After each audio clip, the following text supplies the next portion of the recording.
What's up guys, and welcome back to another Pokemon Sun and Moon speculation video, and we're looking at some more Megas today. So we'll stay on Kanto, as always.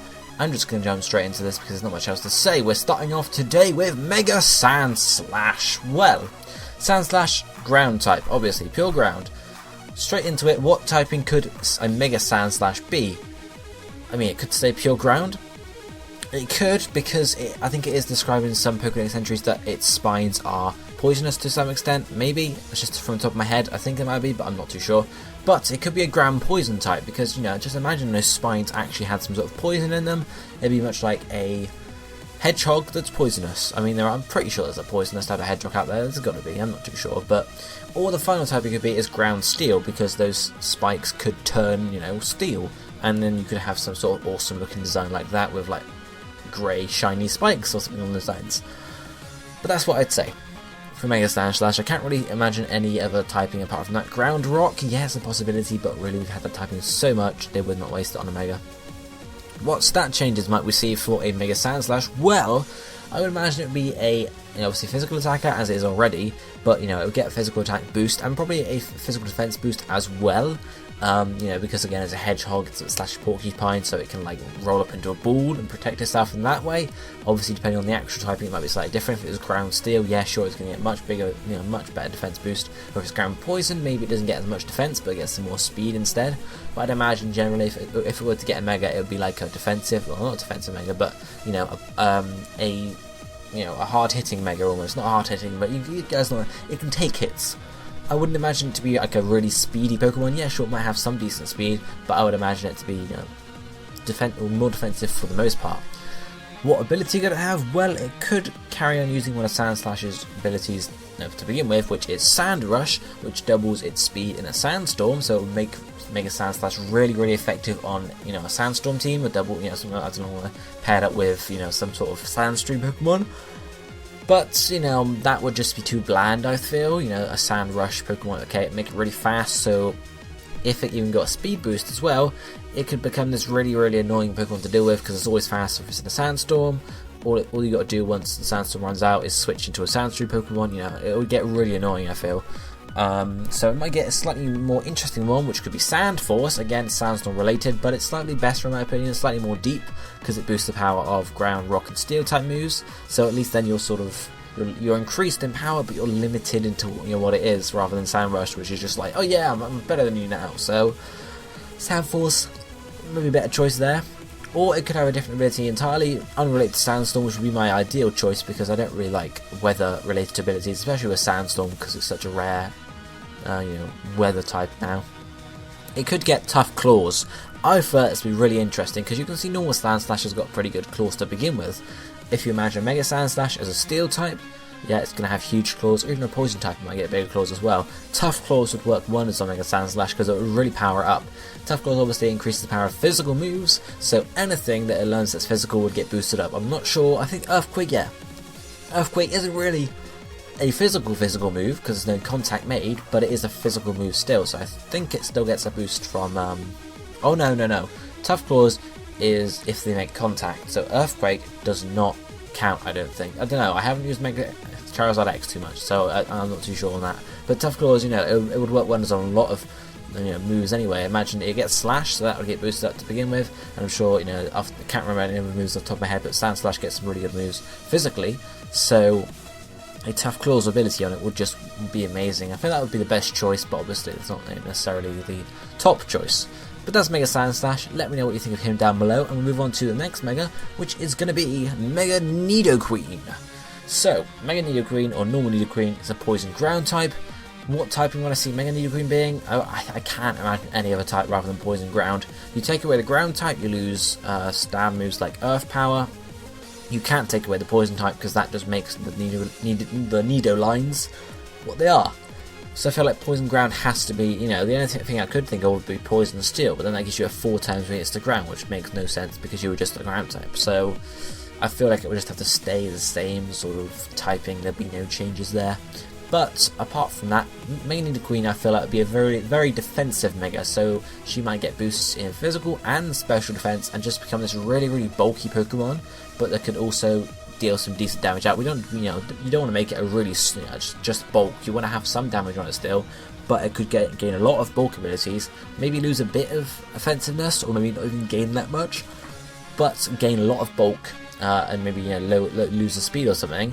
And then you could just have that being a really bulky Pokemon. Obviously, it makes more sense when you got into Mega Nidoking, but Mega Nidoqueen as a bulky Pokemon makes a lot of sense. Ability-wise, she could carry across Sheer Force, which is obviously one of the normal abilities, and this would allow her to still deal decent damage while being bulky, because obviously you get rid of the secondary effects and you just go for the power. So stuff like, off the top of my head, I'm screwed off the top of my head, but you guys get the idea. Sheer Force power up a lot of her moves.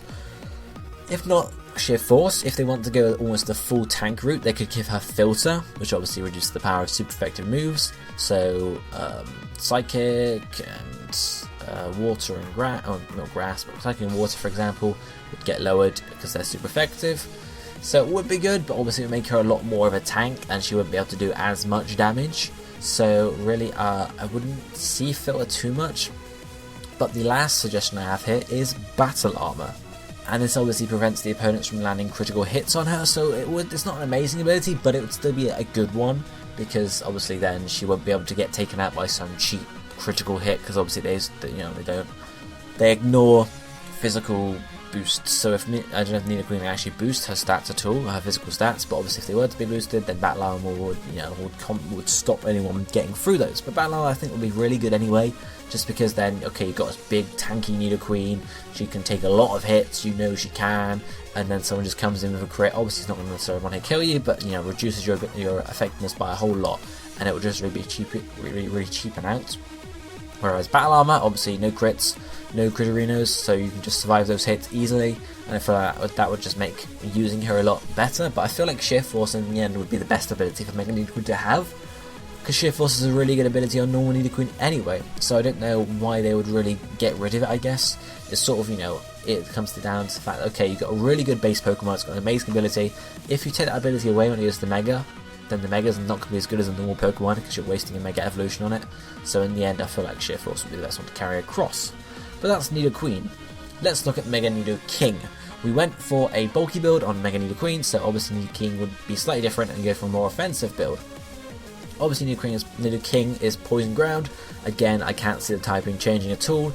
Earth Power from Nidoking, Poison, you just need both of the types, so I really couldn't see it changing at all. Stat change wise though, as mentioned, slightly different Mega Nidoking. I feel like it would become a physical attacker purely, or maybe even just get offensive boosts all around, but also get a slight defensive boost, because obviously look at the Mega art, the concept art we've seen for it, or this fake Mega Evolution. Mega Nidoking's not confirmed, just want to put that out there in case anyone got confused. But I really couldn't see it not getting a defensive boost. But physical or special attacker, I feel like it would go more physical, but obviously it does have a lot of special moves, so I feel like either they were to get the big boost in attack, or maybe sort of, I'm trying to remember what Pokemon gets this, but like a decent boost in both attack and special attack to sort of leave some openness to it, because obviously Nidoking does get Earth Power, you can use Flamethrower, Ice Beam, there's loads of cool moves you can use on it, so making it a purely physical attack would make a Nidoking a bit disappointing, I guess. But the ability might help out anyway. Again, it can carry across Sheer Force, which obviously helps out with stuff like Ice Beam, Flamethrower, Thunderbolt, I think it gets as well. So it would really help out with those moves there. Or it could get an even more powerful ability. Thinking of Mega Nidoking as like a pure physical attacker, it could get Adaptability. Obviously it increases the increases in your power of stab moves, which would work on Earth Power, Sludge Bomb, so it wouldn't be like an amazing, sort of super amazing ability like it is on, for example, Beedrill, who gets obviously really powered up bug type moves and stab and stuff like that. But I still feel like it could be a really good ability on Mega Nidoking, just so he can dish out those awesome powerful hits on its stab moves. Or you could go for a final ability, which I've listed here as Mold Breaker, which is obviously help them hit Earth Powers against anyone with Levitate, anyone, I don't know what other abilities there are, couldn't make you miss moves, but you guys get the idea. Mold Breaker allows moves to be used regardless of abilities, so mainly it's for Levitate, so Mega Nidoking could just Earth Power his way through the entire enemy team regardless of whether they had Levitate or not, so I feel like that'd be really interesting to see. So, you know, obviously all three of these abilities are sort of all defensive ones. They wouldn't make it an entirely overpowered Pokemon, because obviously Mold Breaker just allows you to hit Levitators, or with Earth Power at least. Adaptability also just powers up your stab moves, so of course it doesn't power up all your moves, and obviously Sheer Force just doesn't power up too much, but it doesn't power up all the moves at the same time. You lose some effectiveness as well. So it's a bit different there, but that's Mega Nidoking for you. Then we're moving on to Mega Clefable. Mega Clefable. I feel like this is a really possible Mega Evolution for Sun and Moon. Sun, Moon. Clefable evolves with a Moonstone, and Clefairy is said to have come from the Moon. So I feel like Mega Clefable is a very, very likely possibility. It might not happen, of course, but it's likely just because of its links to the Moon. Obviously, normal Clefable is a pure Fairy type now in Generation 6, and obviously it's like to carry on that way. What type could Mega Clefable be? Obviously, it could carry on normal Fairy, or not normal Fairy, but pure Fairy, or it could gain a second type, which obviously from this art you see here in Mega Clefable could be Fairy Flying. I can't really see anything else apart from pure Fairy or Fairy Flying, because nothing else would make sense in my opinion. You know, what, you're gonna Fairy Poison? Not gonna work. Fairy Normal? We've got that with Wigglytuff already. It just wouldn't work in, you know, any sense. So I feel like Fairy or Fairy Flying, but mainly just pure Fairy probably. Stat change wise, it'll probably carry on its current boosts or its current strengths, which are Special Attack and Special Defense. So it just get nice and bulky, as well as having some decent attack, or decent special attack rather. So a nice bulky Pokemon that can hit hard when you give it time, of course. And ability wise for Mega Clefable, you could have either Magic Guard, which is one of its basic abilities anyway, which allows you to not take damage from anything other than attacks. So you can get Toxic, we can, but you won't take any damage. You can't get Toxic, you can't get Sandstorm, whatever you want to call it, you know, talk about. Or the other one I was thinking about was Wonder Skin, which reduces the accuracy of status moves when used against this Pokemon. So obviously, it reduces it by 50%, so it'd be very, very hard to, you know, land a Thunder Wave or a, I don't know what other moves that have low accuracy. You guys get the idea though. So while you're not being immune to all the damage anymore, but you still are very unlikely to get hit by these moves. So obviously it would help against stuff like Paralyze Heal, Stun Spore, everything like that. And I think it'd probably class things that actually actively lowered your special defense as well, or stats in general. So Growl is a status move used on Clefable, so that would lose accuracy there, which would obviously help you actually stay alive and not lose all these stats you've gained basically. It's a possibility. I couldn't really think of anything else to make a Clefable there apart from Magic Guard or Wonder Skin, because I think Magic Guard would just be the best ability to carry on anyway, because it's a decent ability, as I mentioned just now. If you've got a normal Pokemon with a really good ability, there's no point in taking it away from the Mega, because obviously it's just going to ruin the Mega and make it useless.